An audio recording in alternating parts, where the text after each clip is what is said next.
আপনি কি জানেন, আপনি নিজেই নিজেকে পোড়ানোর জন্য, আগুনে পোড়ানোর জন্য একটা কঠিন শক্ত প্রখর একটা আগুনকে আপনি জ্বালাচ্ছেন।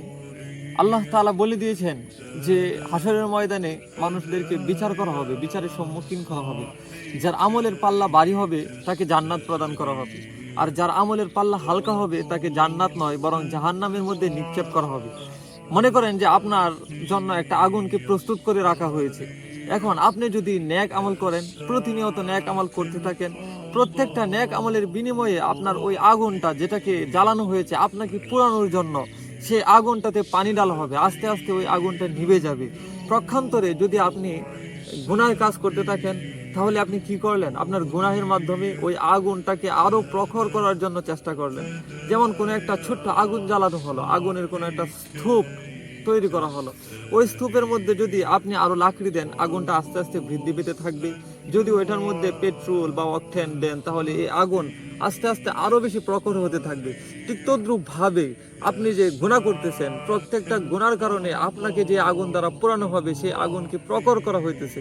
সে আগুন আপনার জন্য কি পরিমাণ ভয়ানক হয়ে উঠতেছে সেটা কি ভাবেন?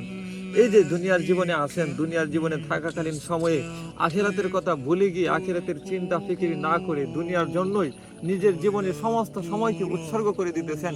সকাল থেকে সন্ধ্যা পর্যন্ত শুধুমাত্র দুনিয়াতে কিভাবে ভালো থাকতে পারবেন এর জন্য সকাল থেকে সন্ধ্যা পর্যন্ত ছুটাছুটি করতেছেন, কাজ করতেছেন, যত ধরনের যত কাজ আছে করতেছেন। টাকা কামানোর জন্য একটা প্রতিযোগিতা শুরু করে দিয়েছেন। কি পরিমাণ টাকা হলে পরে আপনি শান্তিতে থাকবেন এটা বলতে পারেন? এই পৃথিবীতে টাকা দিয়ে কখনো শান্তি কেনা যায় না। আবার এটাও সত্য যে টাকা ছাড়াও শান্তিতে থাকা যায় না। এই পরিমাণ টাকা উপার্জন করার পিছনে ছোটা উচিত যে পরিমাণ টাকা হলে আমি চলতে পারতেছি। বিশাল অঙ্কের টাকা পিছনে ছুটে যদি আমি আমার আখিরাতকে নষ্ট করে দিই, তাহলে জীবনে আমার সাথে ক্ষতিগ্রস্ত আর কে হতে পারবে, বা আপনার সাথে ক্ষতিগ্রস্ত আর কে হতে পারবে? আপনি একটা কবরের পাশ দিয়ে একা হেঁটে গেলে, রাত্রেবেলা যদি আপনি একটা কবরের পাশ দিয়ে একা হেঁটে যান, তাহলে ভয় পাবেন, ভয়ে কাঁপতে থাকবেন, হয়তো বা একা যেতেই পারবেন না। কিন্তু আপনি কি কখনো ভেবে দেখেছেন, যেই কবরের পাশ দিয়ে আপনি একা হেঁটে গেলেই ভয় পান, ভয়ে কাতর হয়ে যান, আপনার শরীরের মধ্যে ভয়ে কম্পন সৃষ্টি হয়ে যায়, সেই কবরের ভিতরে একা আপনাকে কতগুলো বছর থাকতে হবে, কতগুলো দিন সেখানে আপনাকে কাটাতে হবে, সেটা কি কখনো ভেবে দেখেছেন? আর সেই কবরের মধ্যে যে আপনি একা থাকবেন, তার জন্য কি প্রস্তুতি নিয়েছেন?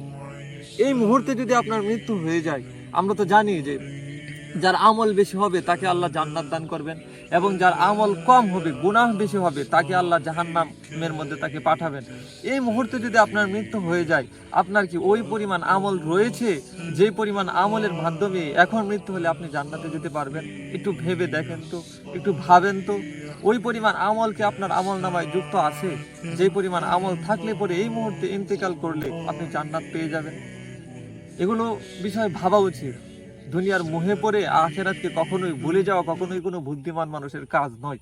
বুদ্ধিমান তো তারাই যারা আখেরাতের চিন্তা করে, যেখানে সে চিরটা জীবন থাকবে, সারাটা জীবন সেখানে যেখানে সে থাকবে, তার চিন্তা যে আগে করে সেই তো বুদ্ধিমান।